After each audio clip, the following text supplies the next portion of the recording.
Hello everyone, I'm Elaine Eightbytes. And I'm David Moulton. And you're listening to the Aficionerdo podcast. Welcome! Hey! How's it going? Pretty good. How are you doing, Elaine? I am doing very well. I have had a wonderful week.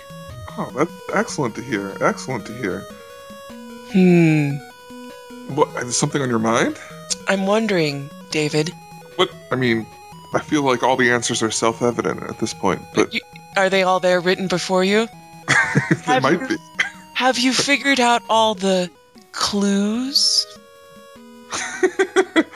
I'm on the case. That's for sure. Well, I want to see your evidence. Report. Have you, David, been nerding out lately? I have. Indeed. With the pipe in the laundry room. Yes, there you go. I have had a bit of a low-key nerd out week this week. I've been busy, but nevertheless, for me, nerding out is doing some podcasting stuff. So, as I know we've talked about before, I do a podcast called The Linecast, and we had 2 recordings this week since the last time that we talked. So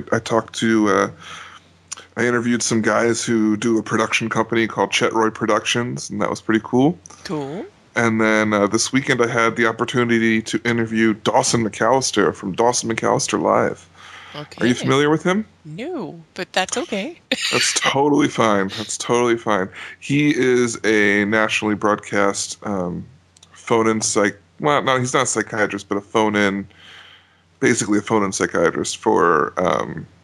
I believe it's like 29 and under or something like that. Young adults and teenagers. Huh. He's on Clear Channel, puts him out. And he's been on for, I don't know, so like when we were kids, basically. I used to hear him on Sunday nights on the religious station around here, but now he's on Clear Channel stations, so like the secular channels, every Sunday night. So anyway, he was speaking at a banquet, and we were invited by the organization to come and interview him before the banquet. So we did that. It was cool. I mean, it's he's got some really sad stories and some really like cool stories, but basically the guy can talk, so it didn't take a lot of work. Well, it sounds like you had some good resources this week. Yeah. So it was good. I mean, usually we do one a week, but this week it was doubled up. So.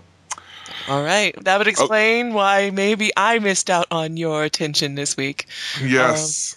We covered Clue, and we're going to cover Clue. As people will shortly notice when we get to our main segment, David is going to be mysteriously absent from it, and will be replaced by doppelganger Carter Kalchik. Yeah. Because he's just like David. Exactly like me. I love that you said that. People always get him confused for me. Really? It's so weird. No, I don't think that's ever happened. It probably never will. Carter and I are very different, which is good. They are. At least to me, definitely they are. But it's a good kind of different. It's anyway. What else have you been up to? So I've been really enjoying some of the LPs of SimCity, specifically from Yogg's cast members Sips and Duncan. Okay. I find Sips absolutely hilarious in almost anything he does. So I'm loving watching his just because he does what he calls Lego talk, which is, just rambling while he does things. And it's so funny. And he's moving very, very slowly, but it's just very humorous.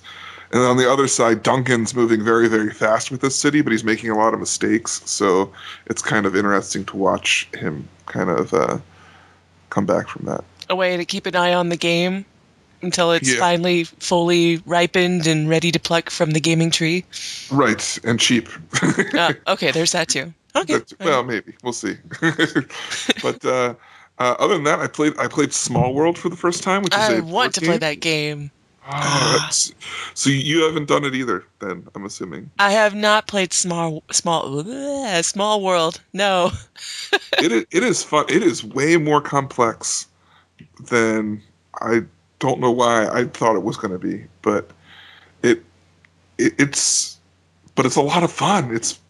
I don't even know how to explain reminds me a lot like Risk. If anybody wants to see Smallworld, Will Wheaton did his first tabletop show over Smallworld. And just recently, because they're getting ready for an event called Tabletop Day at the end of the month, on Friday, I believe, they are currently on Geek and Sundry releasing full versions of old tabletop shows. So Smallworld has a 2-hour version Yeah. on YouTube right now.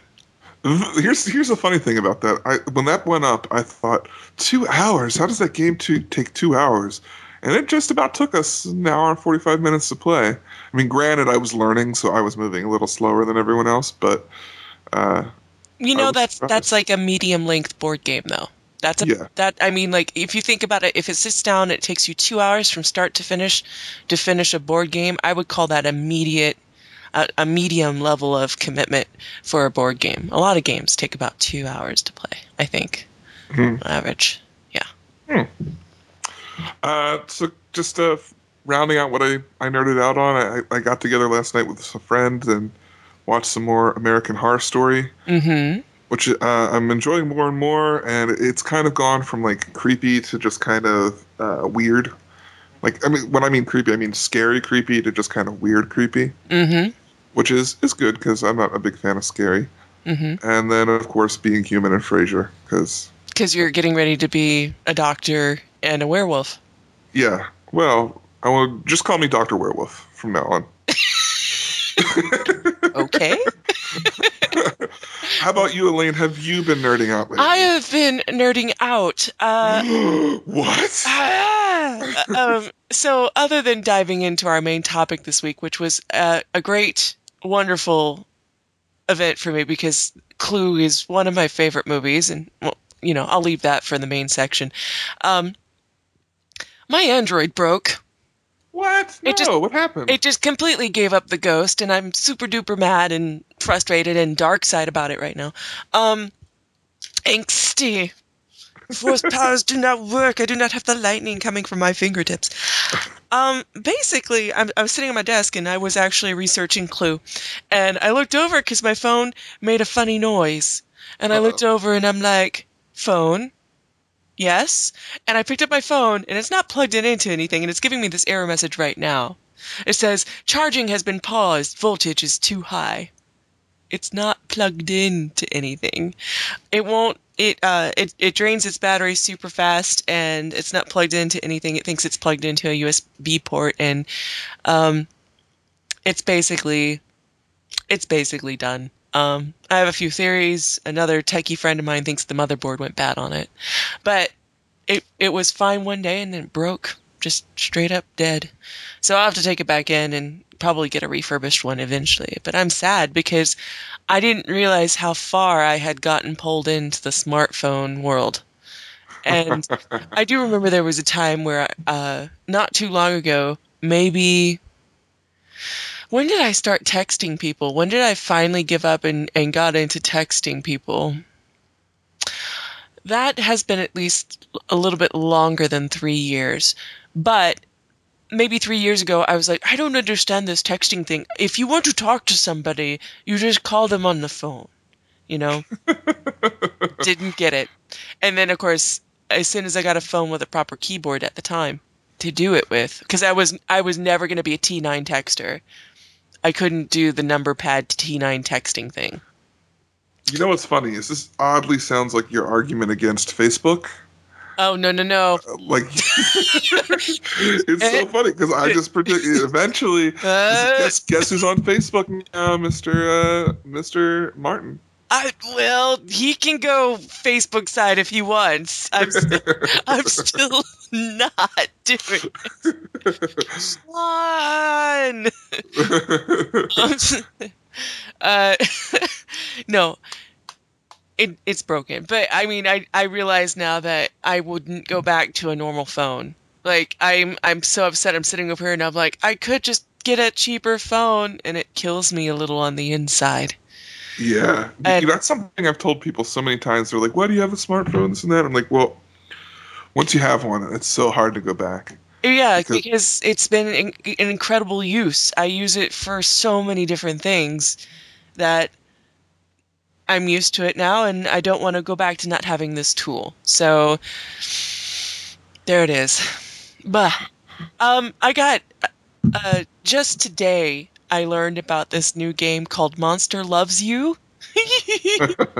And it is essentially a little you're playing the monsters and you grow them up and you train them, and depending on what you do to them changes what kind of monster that they are. And then you have conflict with humans, and it's super cute, and it's also recently released, and it's an indie game. So I got that gifted to me by Ooh. Fred, who just randomly gave it to me today, but he's the one who found it, told me about it, and then I come home and it's on my Steam, and I'm like, must play as soon as possible. So I'm super excited about that. I also opened up last night. There's this other indie game there are a couple indie games that have been waiting for me to go ahead and play through. Don't Starve is one of them, but Eufloria is the one that I was trying out recently, and just looking at Eufloria, I wasn't certain if it would be a good game. And it's about trees on asteroids. I don't. Yeah, What? yeah, I know. But it is actually a conquest game. It's almost like you're a disease and you're taking over different asteroids and you're battling other microorganisms. Um, and it's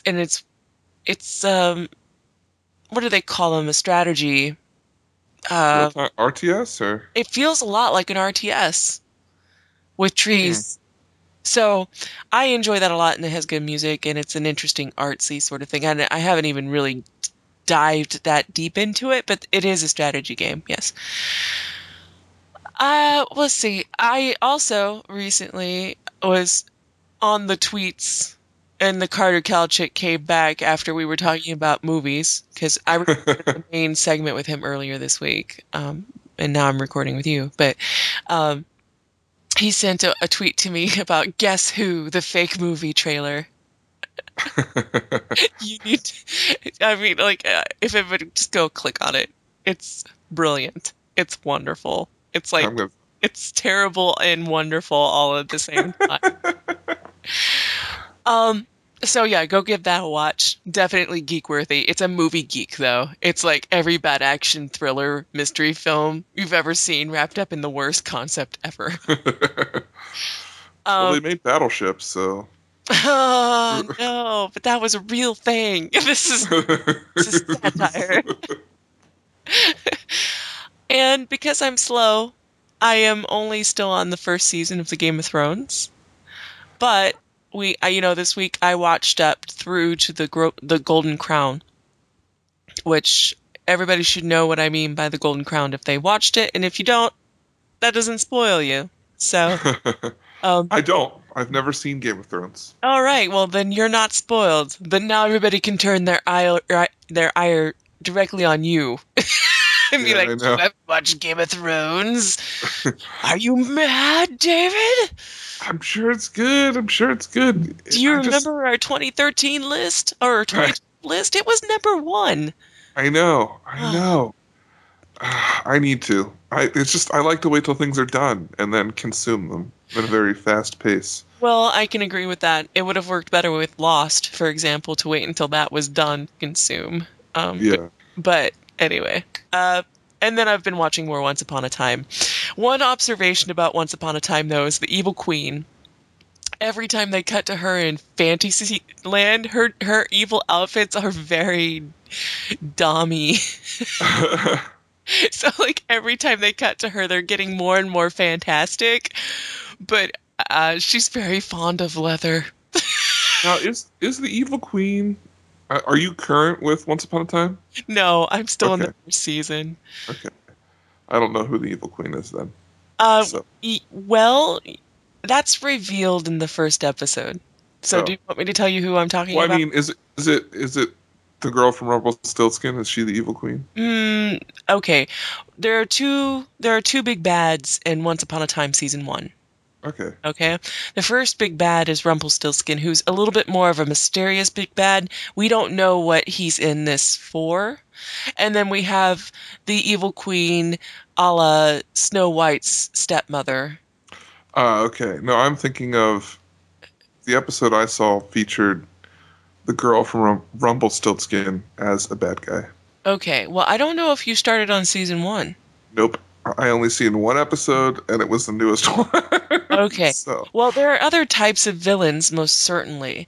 But right now in season 1, there's 2 that are all the conniving gears, plans within plans, evil villains. yeah. And Speaking of Once Upon a Time, though, mm-hmm. did you listen to the interviews last week that I put up? Specifically one with a Mr. Lee Ehrenberg from Once Upon a Time? I didn't have a chance. I didn't. Oh, but okay, thank you. I'm just kidding. Thank you for reminding me that they're there. So, yes, I guess I should go do that because it's about Once Upon a Time. So There you go. Well, we should go ahead and get into our main segment. So everybody say goodbye to David for now, and he'll return at the end of the show. Bye. I have no clue what you're going to talk about. Bye. Bye. All right, so here we are at the main segment of our show. We're going to talk about Clue, but first I have somebody to introduce. This is our guest for this show. This is Carter Kalchik. Say hello. Hello. And tell us a little bit about yourself, Carter. Well, thank you for having me on, Elaine. You were on a podcast that I hosted, as we recently determined, 1 year ago. It's been a whole year. Seems crazy, yes. Right? That doesn't seem right. I do, lots of stuff with my life, Renaissance man. But on the internet, I co-host a podcast with Sean V. Martin over at the Five Things podcast, and we decided to, it's like another prisoner transfer. It's like the North Koreans gave someone to Iran, and now they're giving them back or something, Yes. Well, if anybody's interested in listening to the Five Things podcast, unlike our show, Aficionerdo, until we get a website and we decide to put it up for the harvesting podcaster thingies, however the magic works, you can actually find theirs on any podcast or harvesting tool. So either iTunes and or other programs will also work if you search for Five Things podcast. So. Well, and also we use the same feed from our previous podcasts. Sean and Carter have a podcast. We're really good at naming things. Mm-hmm. And if you go back into our back catalog, I believe SCHP 29, you can listen to Elaine on a podcast with us when we talked about file systems and how they're going to go away. We did. We talked about filing systems. And how Elaine will not be able to have her TIFF files anymore, and the end of the world was coming, and yes. I remember it well. I was so sad.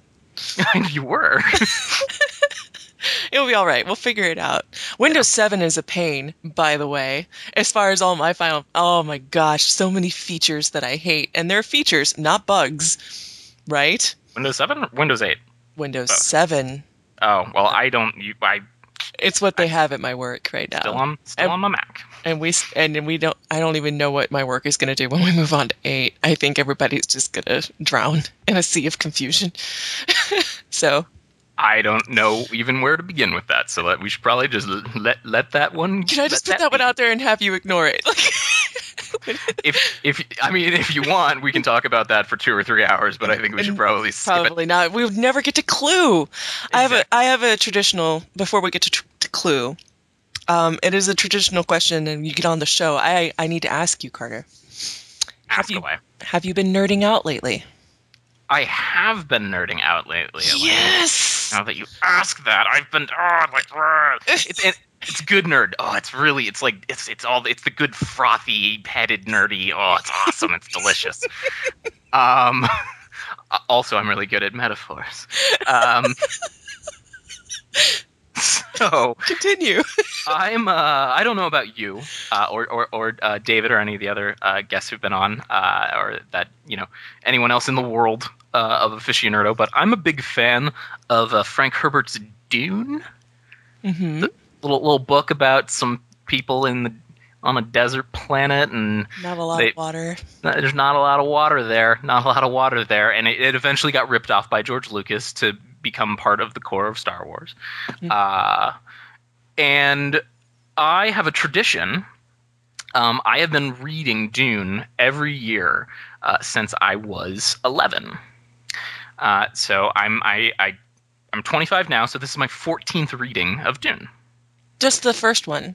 Just the first one. The first one. I read Dune, plain old vanilla Dune, every year, and then I wade into. I usually, well, actually, okay. If we want to get really into it, I usually read all the way through Dune, and then I'm so excited, I'm like, I'm going to read all of them. I read Dune Messiah in a sitting, and then I get to Children of Dune, and I'm like, do I want to invest this time?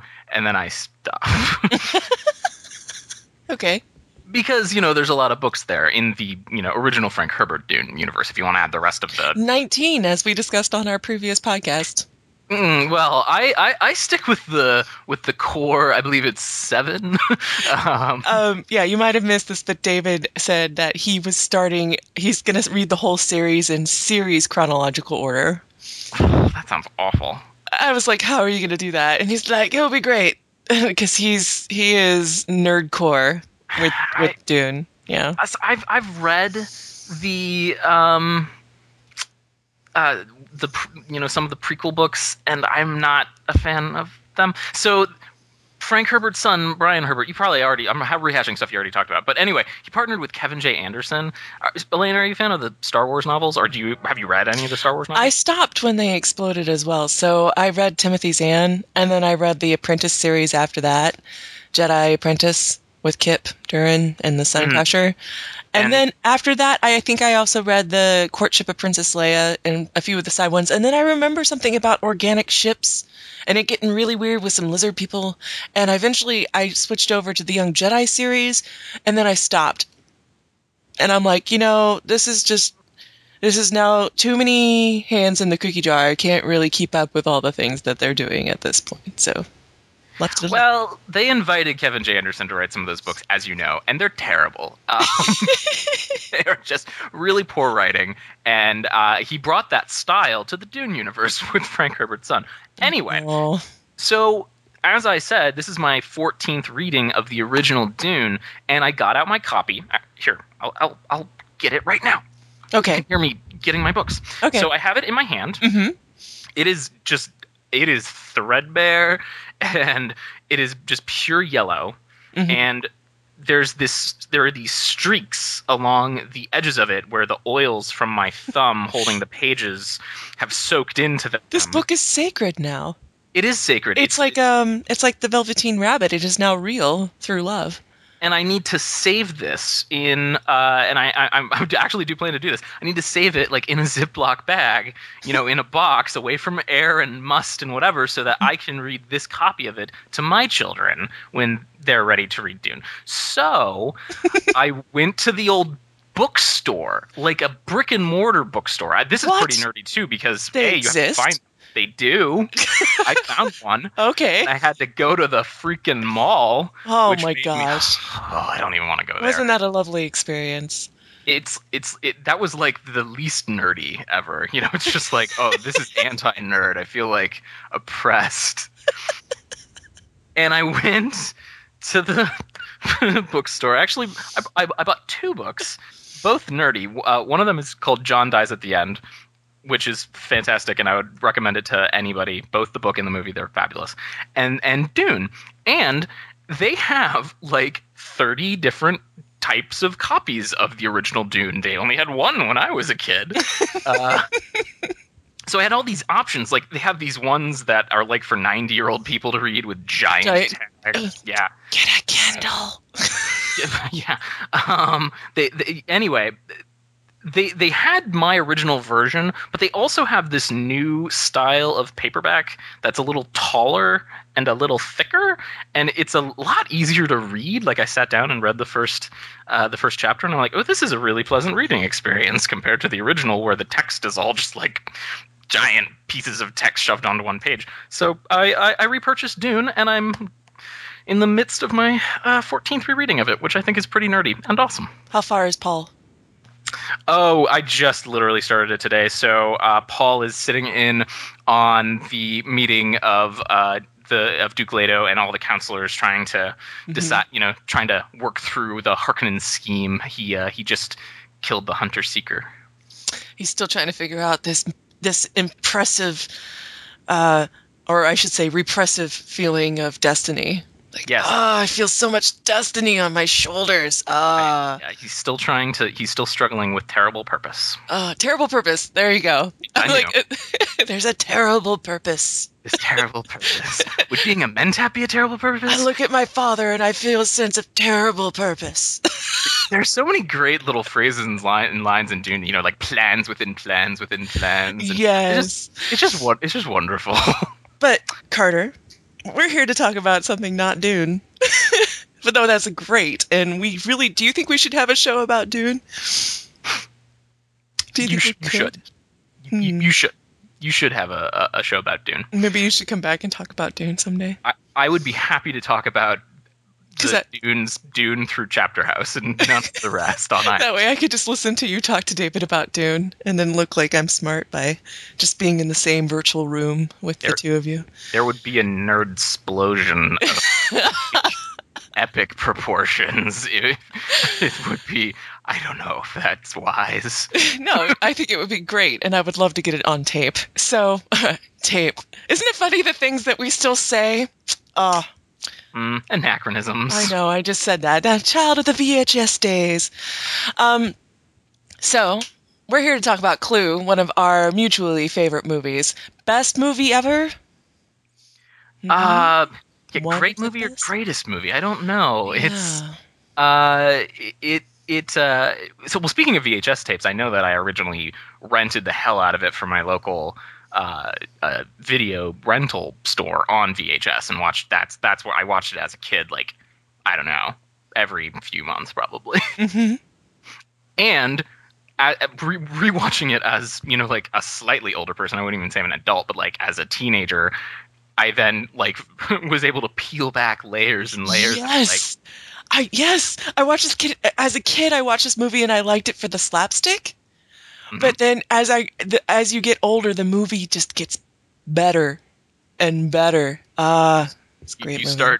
You start appreciating the wordplay, and then the double entendres, and then the plot, and the structure, and eventually you become an old person, and you're just like, you become the Kwisatz Haderach of Clue, and you can just see all of it. Nice tie-in. So basically, I don't know. This movie is strong because the people who delivered it are very strong.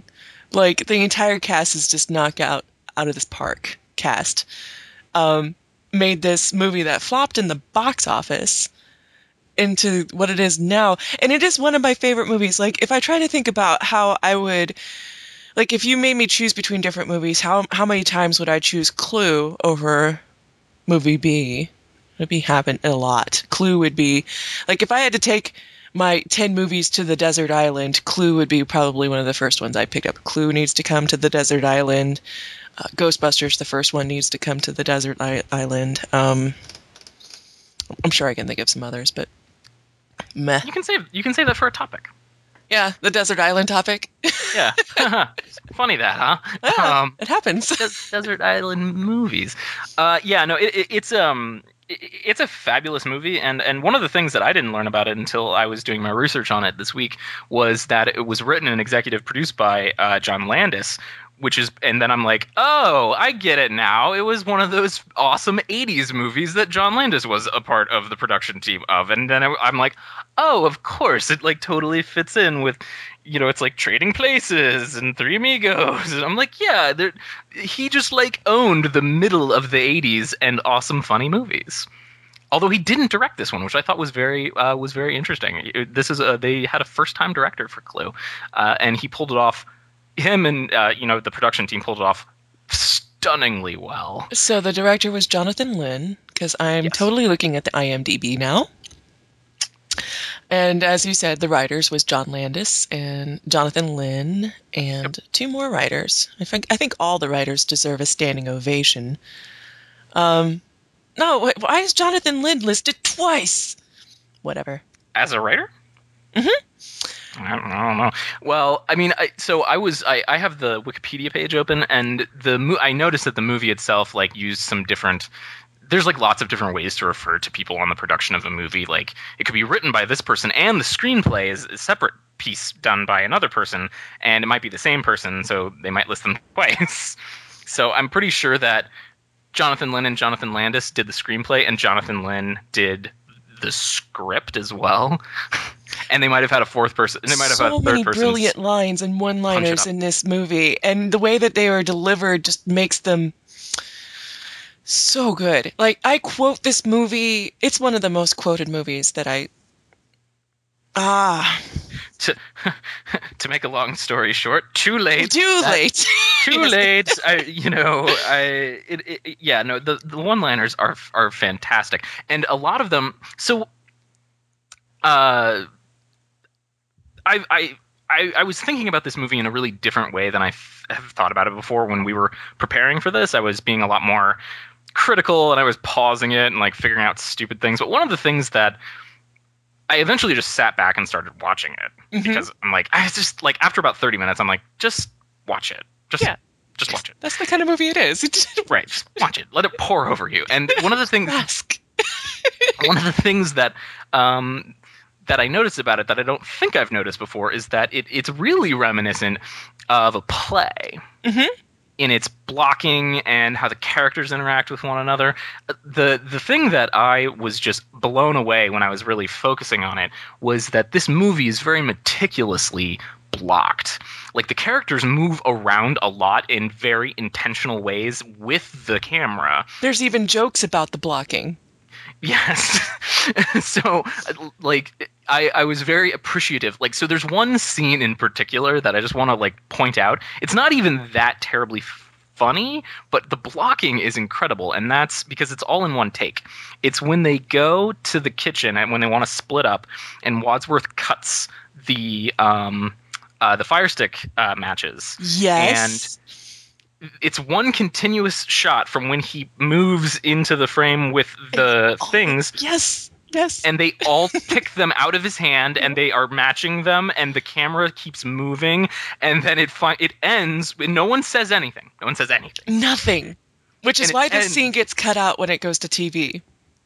And it ends. Why? I love it. It ends with Professor Plum and Miss Peacock matching up, and he's you and me. You and me. It's you and me, honey. Buttercup, I think. Buttercup. Yes. It's just. It's just fabulous. I mean, it's not many movies can well execute a minute-long silent scene of walking around and not it's like speaking. The worst pairings all around. Like, everybody gets paired with the one person they don't want to be paired with, apparently. Yeah, Miss Scarlet has the best reaction to She's Colonel like, Mustard. You can't even describe it in words. At a time like this, it's my defense mechanism.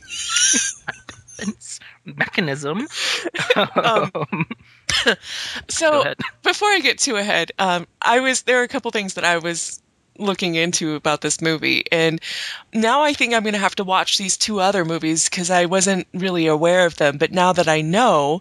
So the structure and story of Clue was taken from two different movies. It was Murder by Death and 10 Little Indians. And both of them were made in 1970s, so 1976 and 1974. And then 10 Little Indians is based off of an Agatha Christie novel.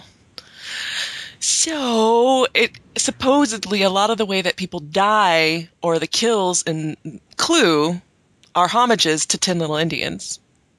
Which I did not know until like an hour ago.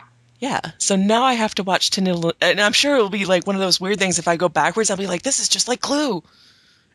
But it's the other way around, you know? Right. Well, yeah, I mean, being introduced to the parody first might better prepare you to experience those, because I think both of... I mean, I know both of those are more serious movies, more serious murder mystery movies. So, like...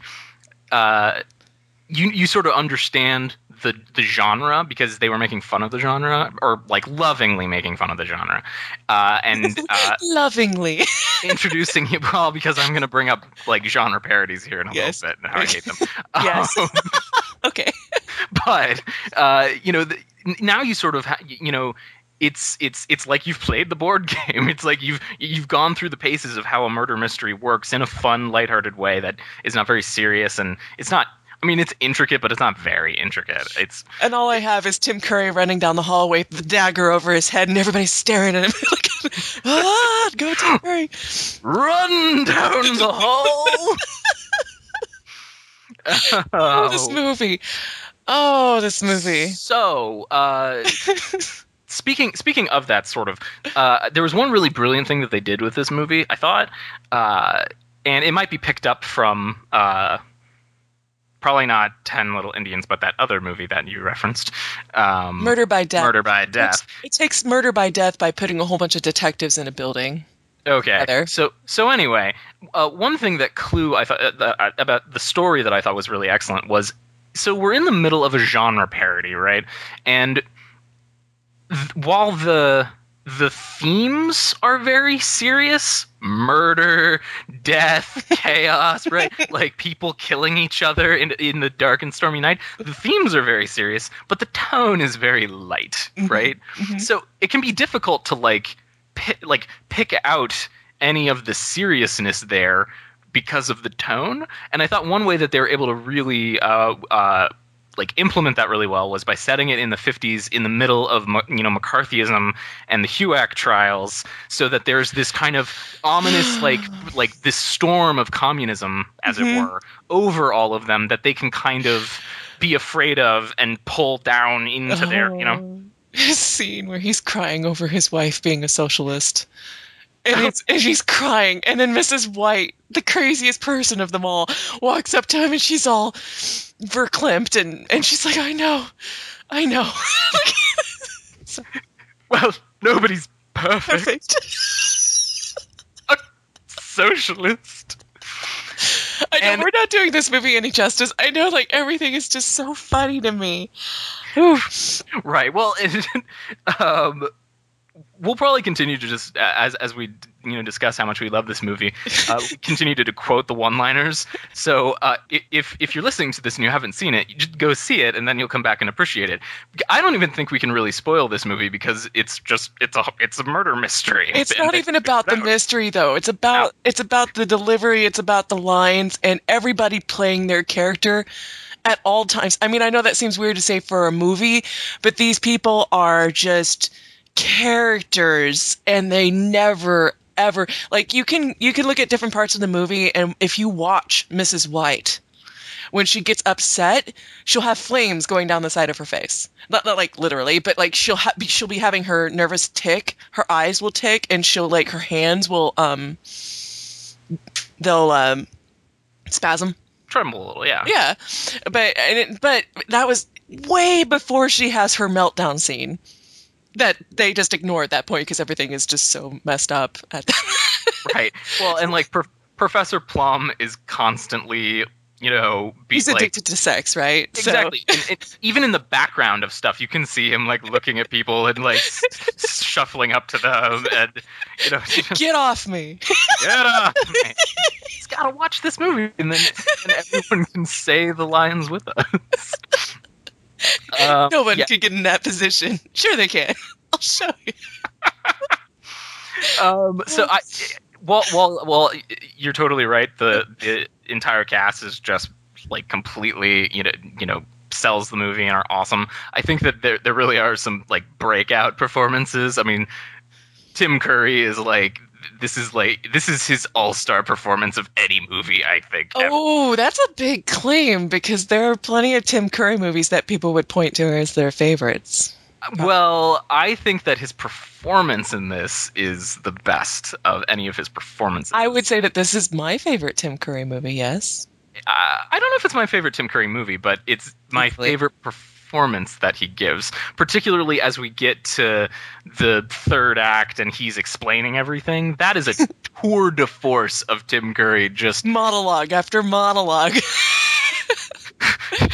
and Mrs. White arrived. She looked all dreadful and woeful, and then down to the hole. And it's just I can't even keep up with him. I don't know how they kept up with him. They didn't. That's the point. They're like, and 1 + 2 + 2 + 1. No. Well, no, then it would be 1 + 1 + 2 + 1. Whatever. We're falling apart. We're off the rails here, Elaine. We got to get it back. But Okay. there's a thing that I wondered about. So, like, I know how movies are made. Like, I know that you can, take breaks and edit them and whatever. But there's one specific thing about Tim Curry's performance that I wondered about.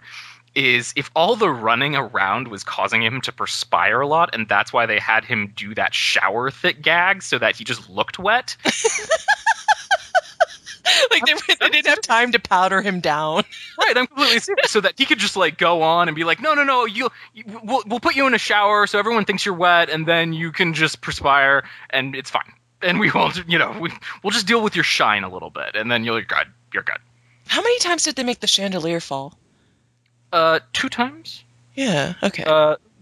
Once after Yvette opens up the door to the lounge, and once at the end, and it's both behind Colonel Mustard.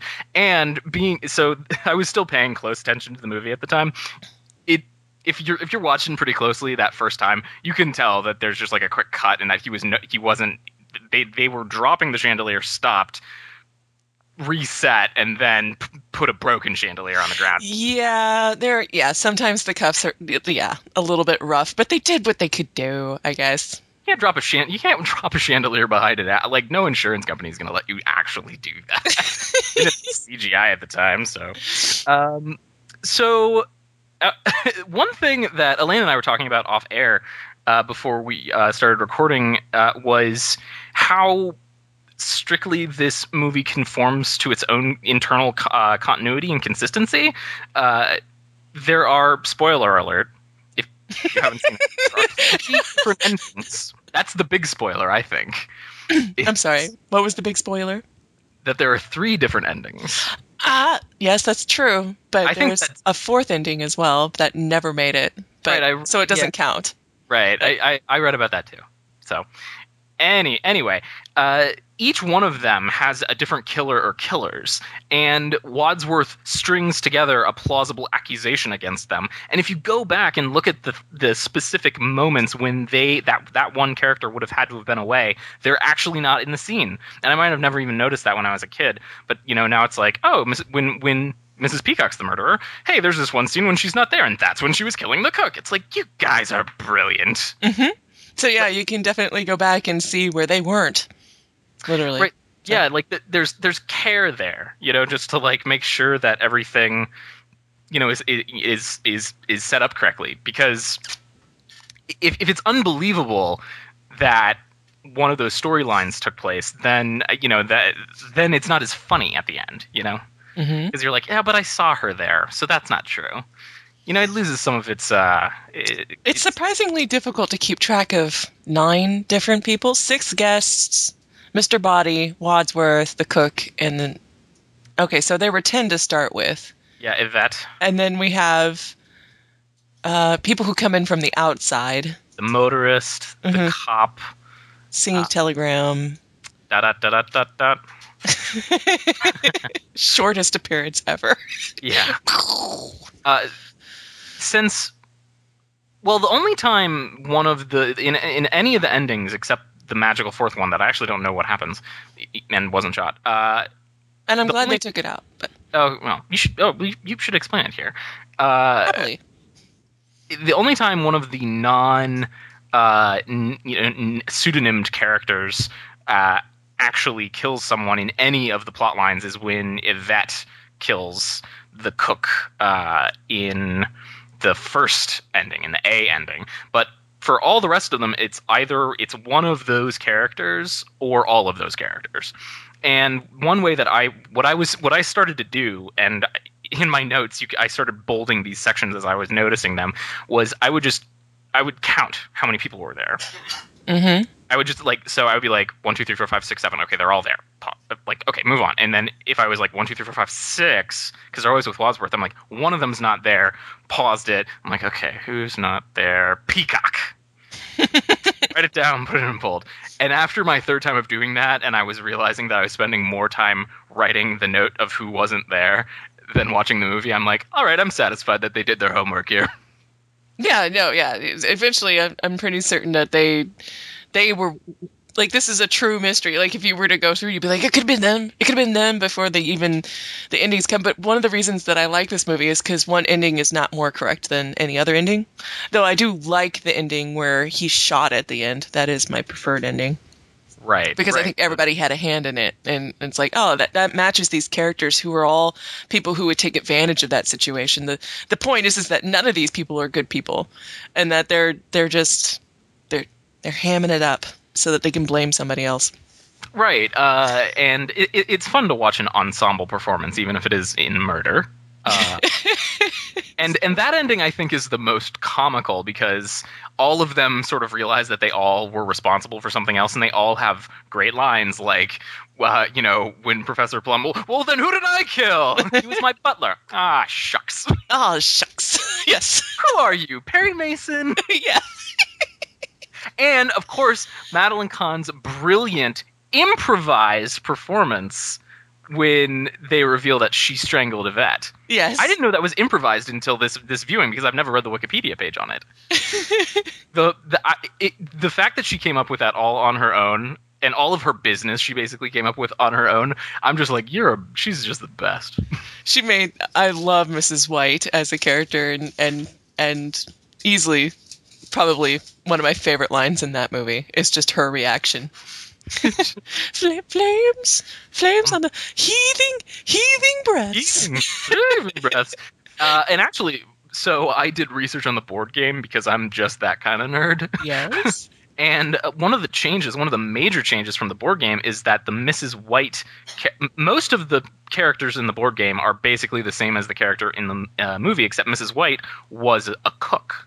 And they changed her into this lady temptress who murders husbands. That everybody can't. They have to stare at her cleavage like it's not real. Like, everybody, when they come in, they check their shoes for the dog shit, and then they also Best gag. They when they meet Yvette for the first time, quote unquote, they all stare at her cleavage like they're all like, boobs. And then they're like, and Mrs. Peacock has the best expression after she sees, like, and then Yvette will walk away and she's just looking forward like, was that real? Like, those are some boobs. Like, in the French dress. Anyway. I would say the movie itself forces us into the act of doing the same thing, especially when her and Mr. Green are going up the stairs together. I mean, I swear her boobs are just like trying to escape from her dress. Yes. Actually, going up the stairs together, I thought that was brilliant of that actress because if you're watching, she's pushing it to be an extreme. So she's leaning into him, and then she's like leaning backwards into him as she's walking up the stairs. And I'm like, that was probably, I hope they had spotters at the bottom of the stairs because that was very precarious. There were a couple times when I thought that she looked like just like about to fall. It's the best expression ever. One of the other cool pieces of continuity is this is one of the few movies when they say a time frame, it actually takes it's all done in real time. And they have to do it that way if you think about it, because every time they go to one of the pairs, it's an opportunity for you not to be seeing one of the other pairs murdering someone. Mm-hmm. So you have to accept that they're all in real time and not simultaneously, and you're just seeing them, in order. And when Wadsworth says the police will arrive in 45 minutes, 45 minutes from that time is at an hour and 18 minutes, and it's right at the end of the A ending when Mrs. Scarlet is when the dude shows up, when the chief shows up with the pamphlet. That it's 45 minutes almost exactly, and then she has her little final 2 minutes of explanation, and then she leaves and gets arrested. I'm like, that's great. Like, so many movies just, I guess I don't teach this in screenwriting classes, or directed classes, but it's like, if you're gonna give a time and you're pretending even that this is in real time, make it be a time. I had that problem with the third Batman movie. I had that problem because at the very end, spoiler, of the latest Batman movie, or the last one I saw anyway, there's this bomb and it has 3 minutes, but he stops to talk to Catwoman, and I'm like, where do you think that you have any time to say goodbye right now? You don't. Like, it's a 3-minute countdown and you still got to fly out of the city with the bomb. And he also has time to switch himself out, apparently. Apparently, yeah. No, it really took me out of the movie. So I agree with you. If you're going to name a time, if you're going to make us aware of a time, better be pretty true to that time. Or I don't think it would be too difficult to actually do that. Or like in Goldfinger, the countdown on the nuclear bomb in Fort Knox, it counts at different speeds. It's just like they keep going back to it at different times, and you're like they'll be at it and it's like 200 seconds, and then 5 minutes pass and they come back and it's like 180 seconds. But then they cut away for like 2 seconds, and then it's at like 95 seconds. Oh my gosh. Tension. Well, before I forget, let me tell you about this fourth ending. Yeah, tell me. So it had Wadsworth as the solar killer. I'm going to try that again. It had Wadsworth as the solar killer of the bunch, explaining that he killed everyone out of a need for perfection in the world, and that all of life's inconsistencies were not good enough, and then tells the 6 victims that he has poisoned the champagne he served. Unless they find an antidote in 3 hours, they will die. And then the police show up soon enough to trap him, but not for long. He gets away from the chief and leaves and locks all the people in the mansion.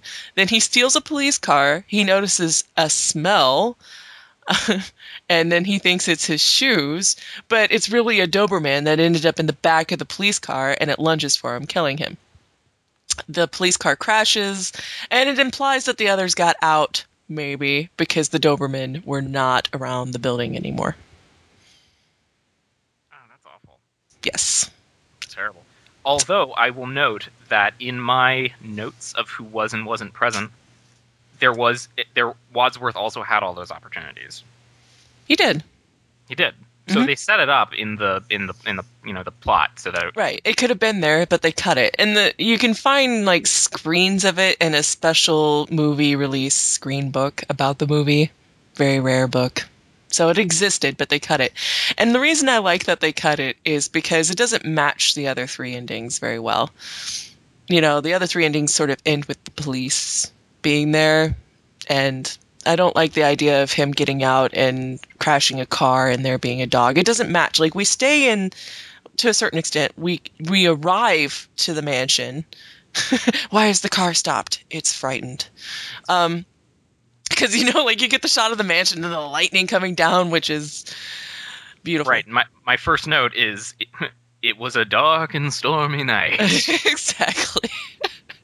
But at the end, we don't really get to leave the mansion. It's like you see all the police coming in and people getting arrested, and that's it, And I like it like that, even in all 3. So. Yeah, and so this is something that wouldn't be true of the theatrical versions. I learned so much about this movie, Elaine, that maybe everyone knew, but I didn't know. This won't be true of the theatrical versions, but of the VHS and DVD and the versions that you can see non-theatrically. There must be a word for that. Commercially? Netflixily. There's a pace that builds up because of those specific 3 endings, because the entire explanation that Wadsworth gives leads up to the end of that A ending, and then it goes back and does a 6-minute B ending that changes a few things around to adjust for it being Peacock, and then it's built up to almost a breathless pace, and the music is also building up to a breathless pace. And finally, but here's how it really happened, and that's when Wadsworth is just going completely crazy. All the characters are going crazy, and it culminates with the perfect ending of him getting shot and Mr. Green saying, "Well done," or "Well shot." What does he say? Oh, good shot, Green. Very good shot. Very good. Yes, that's when he pulls his hand out and got blood on it, and then Green says, "I'm gonna go home and sleep with my wife." Yeah, because the running joke with Mr. Green throughout the entire movie is that he's gay. He's a homosexual. Everybody hates him. Like, nobody will stand next to him. Nobody wants to be with him. Well, they also set him up so that he's a klutz and awkward. That's true. Before they reveal the homosexuality. Yes, that awful, awful thing. Oh well. But here's the thing that I learned: that breathless pace wouldn't have been in the theatrical versions because they randomly decided the endings for the actual celluloid copies that they sent out to theaters, and different theaters got totally different endings. They didn't show all 3 of them. I don't like that. I don't like that because I prefer to watch this movie with all three endings. I think it makes the movie that there's three different endings. I think you're right, but I get what they were going for there, and it's a brilliant marketing ploy because, well, you'll just have to keep seeing the movie if you want to. Who did it? I don't know. Right, see a different ending, go see the movie again, and then buy it on VHS and Laserdisc when it comes out. I wonder if that helped it flopping. It might. If people might have felt I want to say the word gypped, but I'm trying not to use that word because it's offensive. Felt, like had or seen. Yeah, cheated or shorted. Yeah, they cheated that they didn't get to see all of the endings. Although it does remind me that there is a play and a musical which both can't show anymore because Hasbro has copyright infringement out against them. There's a play and a musical of Clue where both of them have the gimmick of before the actual play proper starts, they have the decks of the different weapons, characters, and rooms, and they get a member of the audience to pick them, and they put them in a thing, and once they get to that part of the show where they have to do the reveal, they reveal to the audience like, okay, here's who it's going to be, and then the cast performs that ending. So there's 216 possible endings that they have to know. Oh my god, that's a lot. And now I really want to see them, but now I can't because they're under copyright. Hasbro, blah, blah, blah. Speaking of Hasbro, did you know that they're trying to make more game movies? Tell me more. Well, okay. They're dropping them all because it's really hard to make a movie over a board game. But there have been rumors, especially around circa 2009, some of a lot of stuff. I didn't find too much later. Maybe something from 2011. But they're going to remake Clue. I saw that. They're talking about it. The guy... There's somebody who's going to fund it anyway. Like, the studio wouldn't fund it, but there's a producer who wants to do it, and he's funding it, apparently. It's like, oh, I don't know if that's a good idea. I think it could ruin the storied legacy that is the movie Clue. And then people won't understand why this particular movie is great. I mean, yes, it's based off of a board game, and they did very well. Like, I feel like the only reason Mr. Body ran to the conservatory was to prove that it was there. Possibly. Like, the room. Like, they don't go back in that room. It was entirely unimportant. Sure, they want to show Mr. Body leaving, and maybe they want to emphasize that they can't leave because they'll be eaten alive by dogs. But I mean, to the conservatory, I mean, that's he runs, it seems like almost an awkward moment. He's like, I'm running over here, and I'm in the conservatory now, and Wadsworth is like, you can't leave. Haha, yes, yeah. You can't leave. But they're talking about remaking Clue. And I don't want them to. Because who are they going to pull together to deliver? And then are they going to get the same guy to write the script? I mean, everything that makes this movie great isn't actually about Clue to me. Like, it's like, it uses Clue as a premise, but it's the delivery, it's the script, it's the slapstick, it's the satire. I mean, could they have just made a mystery movie and not had it a bit about Clue, and would I would have loved it as much? Probably. So how are they going to remake this? I don't think they can. It's like, yeah, I'm. So I mentioned earlier and brought it back here that this is a genre movie parody, and I normally don't like genre movie parodies because the new ones today all suck monkey balls. Mm-hmm. Like the scary movies and the adventure movie and all the they're awful. And the reason why they're awful, I think, is because they just pick a couple things from a couple films that you would recognize and then make like fart jokes out of it and put them in the movie. So you're like, oh, I saw that movie. I recognize that thing, and it's in a funny situation. Like it's not lovingly done, right? It's not. No. So I'm also thinking of like good genre parodies, and shockingly, they're all from like the 80s and before. I wonder what happened. I'm thinking like High Anxiety.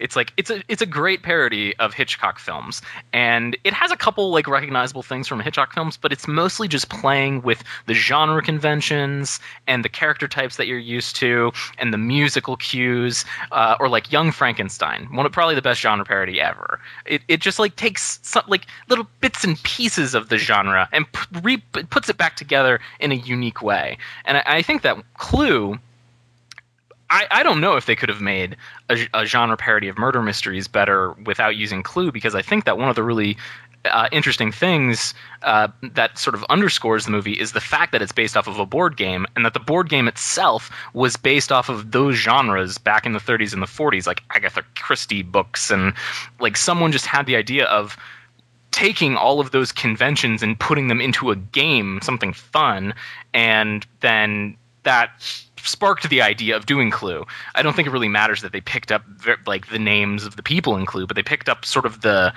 like the lightheartedness. It's the same thing about like when you're playing Clue as a kid. It's like it's about murder and revenge and searching cellars, and you're a detective and you're accusing people of things, but it's fun. You know, it's a board game. You know, it's murder made fun, right? For the whole family. It's a family game. So I think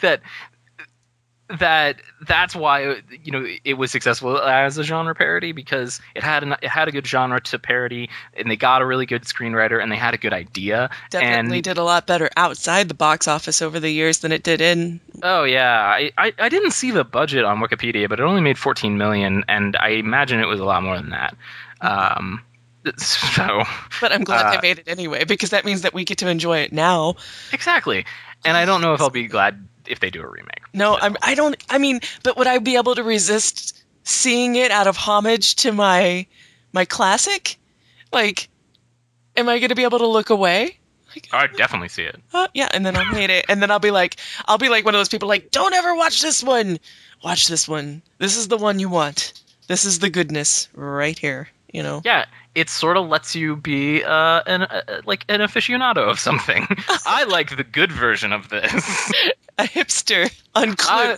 I'm a Clue hipster. I like the original. I liked the original when it was a board game. Pretty much. I was a fan of Clue when it was an Agatha Christie book. Yeah, exactly. Anyway. Well, Clue definitely is one of my favorite movies. I haven't thought through 10 Desert Island videos, and I don't know if Clue would be on it, but I think I can say that it would, especially if I had 10, because it is just it's just wonderful. There's very little. There's nothing wrong about it. It's hard for a movie to get everything right. You know, for what it is and what they tried to be, they perfect. It's just wonderful execution. I know perfect is a big word, but it's just spot on execution of what they were trying to do. No more, no less. It's the Citizen Kane of board game genre parody films. Has there? I mean, okay, no, wait. There has been. I was about to say, so Clue is the first board game movie out, but I'm like, has there been a board game movie since? And immediately bubbling to the top of my mind, because I forced myself to forget about it. Apparently there was a Battleship movie, and I don't understand how that could have been any good at all. Well, it had Rihanna in it as an actress. How couldn't it have been good? I'm so sorry. Because it looked awful. I refused to see it because it looked ridiculous. I couldn't even like deal with the irony of seeing it, because I'm like, I have to pay $10 to just be miserable for an hour and 12 minutes or however long it is. But yeah. So if you haven't seen this movie, go get it. Watch it on Netflix for free, and just and post your favorite one-liner in the comments. Yes. I would spread the love of this movie. If you're hesitating, just go and watch it. One of my favorites of all time. Seriously. It's up there with The Princess Bride for me. And whoa. What? That's up there. What is it? Princess Bride pretty high for you? Yeah. Oh, well, it is. It's true. There are great movies that were released in the 80s. Princess Bride.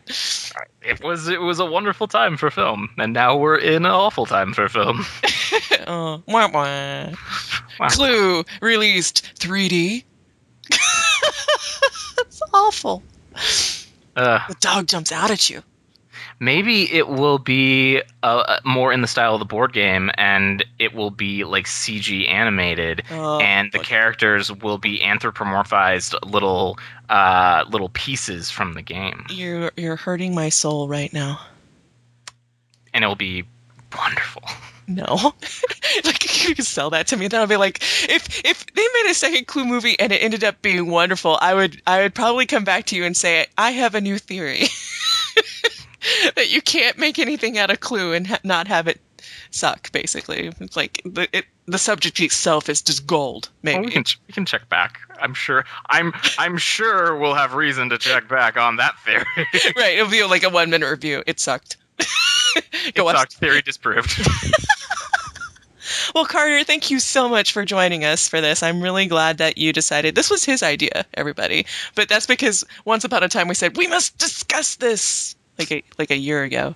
And like a year ago. And then you got unbusy again and you're like, Clue? And I'm like, yes. Done. Well, thank you for having me. You're welcome. I was like, well, thanks for coming. Great. I guess we'll go back over to David now, but awesome. That was our main segment on Clue, and I have found David. He was over there.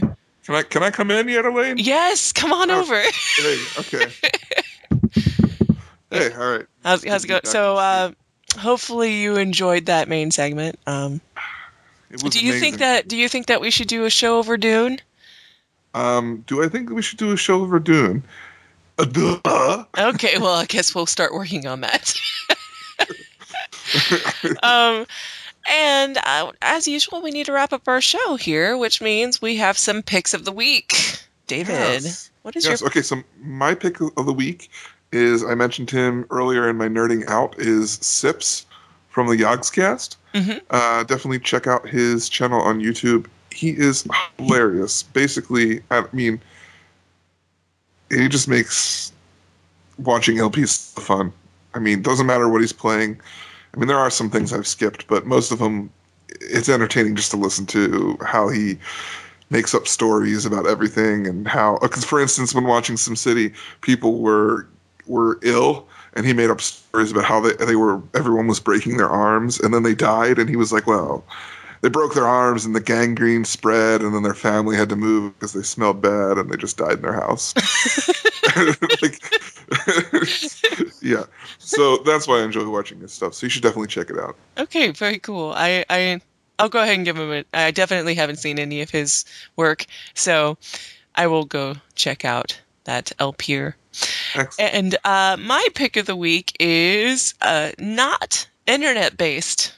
What? I am challenging you. No, I went to a birthday party this weekend, and I had an unexpected gem fall into my lap. I didn't know that this game existed. Somehow it was off my radar. I am a big fan of Pictionary, but what I'm not a big fan about Pictionary is how much everybody else hates playing Pictionary. So I never get to play Pictionary because I don't know if you've had this happen to you, but well, maybe not, because I'm one of the few people that's like, let's play some Pictionary, and then everybody else around you is like, no. Blah, no, not Pictionary. I can't draw. No. Okay. Telestrations is my pick of the week. Telestrations is Pictionary without the pain. So... Ooh. I don't know how to describe this other than it's a game of phone combined with Pictionary, and it's better played with probably some more people. I played it with 8 people, which I think might be the maximum, but this game would be equally as fun with 4 people. I would say it needs about 4 people in order to be seriously good times. So the way this game functions is everybody has their own flip board. It has different pieces of dry erase on it, each laminated sheet, and then you have a dry erase marker. And the Telestrations gives you your word to begin with, And then the first step is that you get your word and you are to draw your word. But you're not on teams. There's a timer, but you're not on teams. What happens is you draw it, you turn it to the correct page, and then you hand it to your left. Oh. And then you get the one from your right. And then the next round is you're looking at the previous drawing, and you have to guess what that drawing is. And you write down that word. You write down your guess. And then you turn the next page. And then you hand that to your left. And it goes all the way around like that for 8 rounds. So you're drawing a picture, guessing what it is. Drawing a picture, guessing what it is. And the way that you do well at the game is to have the same word from beginning to end. Can you imagine how funny that is? Wow, it sounds like a Pictionary version of Whisper Down the Lane. Maybe so. I don't know what Whisper Down the Lane is, but this game, Telestrations, easily had everybody in our group in tears at one point or another because of how funny it was. Not only because it didn't matter if you couldn't draw, it was better if you couldn't. So if you're honestly trying to convey this concept and you hand it to somebody and they don't get it, then what the next person has to draw is even funnier. So it's miscommunication forcing people to draw very funny things. Or you get to heckle people being like, what was that? But since everybody has to draw at the same time, it takes the pressure off of not being able to. The fact that people can't guess at your poor drawing while it's happening, I think removes a lot of the pain that people feel when they play Pictionary. Is too much pressure, for your team to guess your picture within a certain amount of time. If you couldn't get it drawn, then it's just too hard in that round. But this is divided up differently. There's a guessing round and then there's a drawing round, and it changes the way the game feels. So Sounds like fun. 5 stars in my book, and I'm going to try to get a hold of that game as soon as possible. Really, really fun. That's it. That's my pick. And that's also our show overall. There you have it. Don't forget to get in touch with us by leaving comments on YouTube or on our Facebook page at facebook.com/Aficionerdo podcast. Or hit us up on Twitter. You can find our Twitter information in the doobly-doo below. Which is the informational, if you don't watch Wheezy Waiter or any YouTuber. Oh, yeah. The information underneath our podcast. And our hashtag on Twitter is #Aficionerdo. And our email is aficionerdo@gmail.com. There you go. So we'll see you guys next time. Thanks for listening. Bye.